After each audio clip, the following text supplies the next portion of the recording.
चांद पर इस समय घनी रात हो गई है और चारों तरफ अंधेरा ही छाया हुआ है।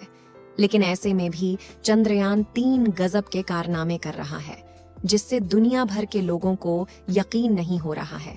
चंद्रयान 3 के विक्रम लैंडर और प्रज्ञान रोवर की एक ऐसी वीडियो जारी हुई है जिसमें प्रज्ञान रोवर रात के समय में भी मूवमेंट करता हुआ दिखाई दे रहा है। विक्रम लैंडर और प्रज्ञान रोवर की एक नई वीडियो सामने निकल कर आ रही है जिसमें प्रज्ञान रोवर मूवमेंट करता हुआ दिखाई दे रहा है। जैसा कि आपको मालूम है कि चांद की ऑर्बिट में चंद्रयान 2 का ऑर्बिटर और चंद्रयान 3 के द्वारा भेजा गया प्रोपल्शन मॉड्यूल अभी भी चंद की कक्षा में चक्कर काट रहा है और वह कई सालों तक ऐसे ही चांद की कक्षा में चक्कर काटता रहेगा। साथ ही चंद्रयान 2 के ऑनर में हाई रेजोल्यूशन के कैमरे का इस्तेमाल किया गया है। चांद की ऑर्बिट में घूम रहे चंद्रयान 2 के ऑर्बिटर ने प्रज्ञान रोवर और विक्रम लैंडर की एक ऐसी वीडियो जारी की है जिसमें रात के समय में भी प्रज्ञान रोवर मूवमेंट करता हुआ दिखाई दे रहा है। चंद्रयान 2 के ऑर्बिटर ने कौन सी वीडियो भेजी है जिसमें प्रज्ञान रोवर रात के समय में मूवमेंट करता हुआ दिखाई दे रहा है, और रात के समय में भी प्रज्ञान रोवर काम क्यों कर रहा है, इसे जानने के लिए वीडियो के अंत तक अवश्य बने रहे। आपको बता दें कि वैज्ञानिकों ने बताया था कि इस बार हम कोशिश करेंगे कि प्रज्ञान रोवर और विक्रम लैंडर को स्लीप मोड में ना डाला जाए, क्योंकि पिछली बार रात के समय में विक्रम लैंडर और प्रज्ञान रोवर का तापमान इतना ज्यादा कम हो गया था कि जब चांद पर सवेरा हुआ तो उन्हें जगाने के लिए इसरो के वैज्ञानिक को काफी ज्यादा मशक्कत करनी पड़ी थी। साथियों, अगर आप इसरो के वैज्ञानिकों की मेहनत पर यकीन रखते हैं तो इस वीडियो को लाइक करके चैनल को सब्सक्राइब जरूर कर लें और कमेंट बॉक्स में जय हिंद जय इसरो जरूर लिखें। इसरो के द्वारा भेजा गया चंद्रयान 3 जब से चांद पर लैंडिंग किया है तब से लेकर जब तक वह चांद पर नए नए कारनामे कर रहा है जिसे दुनिया की बड़ी बड़ी स्पेस एजेंसी नहीं कर पाई है। चंद्रयान 3 का विक्रम लैंडर और प्रज्ञान रोवर इस समय चांद की अंधेरी रात में मौजूद है। चांद की धरती का टेम्परेचर इस समय -200 डिग्री सेल्सियस के करीब पहुंच चुका है। अगर आपको इस टेम्परेचर पर चांद की धरती पर खड़ा कर दिया जाए तो आपका 1 सेकंड भी वहां पर टिकना मुश्किल हो जाएगा। लेकिन ऐसे में भी चंद्रयान 3 का प्रज्ञान रोवर चांद की वीरान धरती में मूवमेंट करता हुआ दिखाई दे रहा है। आपको बता दें कि विक्रम लैंडर और प्रज्ञान रोवर पूरी तरह से एक्टिवेट हो चुके थे और उनके सभी पेलोड पहले जैसा काम करने लगे थे। वैज्ञानिकों ने इस बार निर्णय लिया था कि इस बार हम विक्रम और प्रज्ञान को स्लीप मोड में नहीं डालेंगे। चांद की धरती पर 6 सितंबर के दिन रात होना शुरू हो गई थी और 7 सितंबर के दिन चांद पर चारों ओर अंधेरा छा गया था। चांद पर इस समय इतना अंधेरा हो गया है कि आपको कुछ भी स्पष्ट दिखाई नहीं देगा, लेकिन फिर भी ऑर्बिटर में हाई रेजोल्यूशन कैमरा लगा है जिसने रात के समय में भी विक्रम लैंडर और प्रज्ञान रोवर की वीडियो को कैप्चर किया है। चांद के दक्षिणी ध्रुव पर रात के समय में प्रज्ञान रोवर का मूवमेंट करने को आप चमत्कार कहे या वैज्ञानिकों की मेहनत, क्योंकि चांद की धरती में -200 डिग्री सेल्सियस पर रात के समय में किसी भी इलेक्ट्रॉनिक इक्विपमेंट का काम कर पाना नामुमकिन है।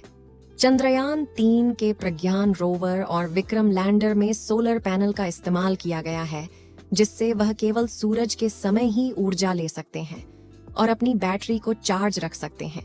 इस बार प्रज्ञान रोवर ने काफी ज्यादा खास एक्सपेरिमेंट नहीं किया था, इसलिए जब चांद पर सूरज निकला था तो उनकी बैटरी पूरी तरह से फुल चार्ज हो गई थी, जिससे रात के समय में भी उन्हें काम करने के लिए सूरज की रोशनी की जरूरत नहीं है।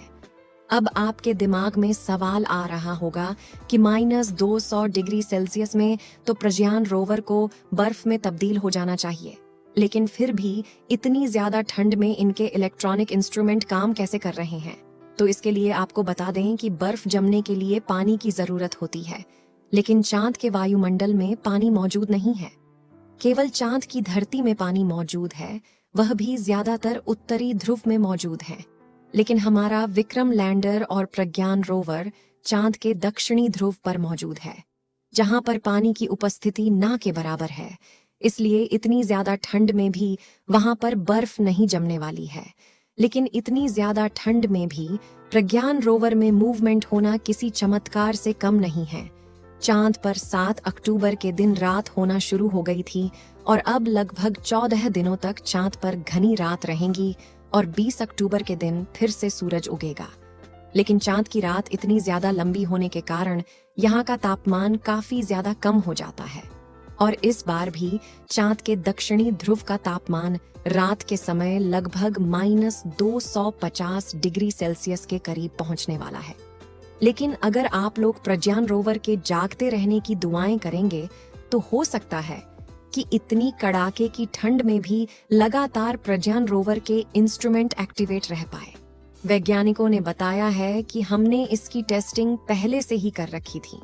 -200 डिग्री के लिए मतलब टेस्ट किया गया था और ये चांद की इतनी ज्यादा ठंड में भी एक्टिव रह सकते हैं। लेकिन पिछली बार हमने इनको स्लीप मोड में डाल दिया था और इस बार हम इनको स्लीप मोड में नहीं डालने वाले हैं, वरना पिछली बार तो विक्रम लैंडर और प्रज्ञान रोवर जाग गए थे। लेकिन अब की बार रात के समय में अगर इन्हें दोबारा से स्लीप मोड में डाला जाएगा तो फिर से यह कभी नहीं जगाने वाले। इसलिए वैज्ञानिकों ने इन्हें रात के समय में भी एक्टिवेट रखने का निर्णय लिया है। प्रज्ञान रोवर और विक्रम लैंडर की बैटरी इस समय फुल चार्ज है और रात के समय में इनकी बैटरी का इस्तेमाल करके इन्हें एक्टिवेट रखा जाएगा। अगर उनकी बैटरी सही सलामत ना रह पाए तो विक्रम लैंडर में बचे हुए फ्यूल का इस्तेमाल किया जाएगा, क्योंकि जब विक्रम लैंडर ने लैंडिंग की थी तो उसने काफी ज्यादा फ्यूल को बचा लिया था। अगर प्रज्ञान रोवर की बात करें तो इस समय वह विक्रम लैंडर से लगभग 160 मीटर की दूरी पर मौजूद है। इस वीडियो में आप देख सकते हैं कि प्रज्ञान रोवर मूवमेंट करता हुआ दिखाई दे रहा है। हालांकि यह वीडियो चांद की ऑर्बिट में घूम रहे चंद्रयान 2 के ऑर्बिट द्वारा रिकॉर्ड किया गया है, क्योंकि चांद पर इस समय घनी रात हो गई है। इसलिए प्रज्ञान रोवर का मूवमेंट इसमें स्पष्ट दिखाई नहीं दे रहा है। इसमें आप देख सकते हैं कि चांद की धरती चारों तरफ इस समय काली रात हो गई है और इस समय इसका तापमान भी लगभग -200 डिग्री सेल्सियस के करीब पहुंच चुका है। लेकिन फिर भी -200 डिग्री सेल्सियस के तापमान में प्रज्ञान रोवर का मूवमेंट करना किसी चमत्कार से कम नहीं है। अब चांद पर 20 अक्टूबर के दिन सवेरा होगा, जिसका इंतजार वैज्ञानिक कर रहे हैं, क्योंकि अब फिर से चांद पर सुबह होगी और सूरज की रोशनी पड़ने लगेगी। प्रज्ञान रोवर दोबारा से एक्सपेरिमेंट करने के लिए दूर दराज के इलाकों में जाने की कोशिश करेगा। इस वीडियो को एक लाइक जरूर करें और अपने मित्रों तक इस वीडियो को शेयर करें ताकि उन्हें भी जानकारी मिल सके, और अपने भरोसेमंद चैनल को सब्सक्राइब जरूर करें और बेल आइकन को ऑल पर सिलेक्ट करना बिल्कुल ना भूलें। मिलते हैं किसी और नॉलेजेबल वीडियो के साथ। इस वीडियो को अंत तक देखने के लिए धन्यवाद।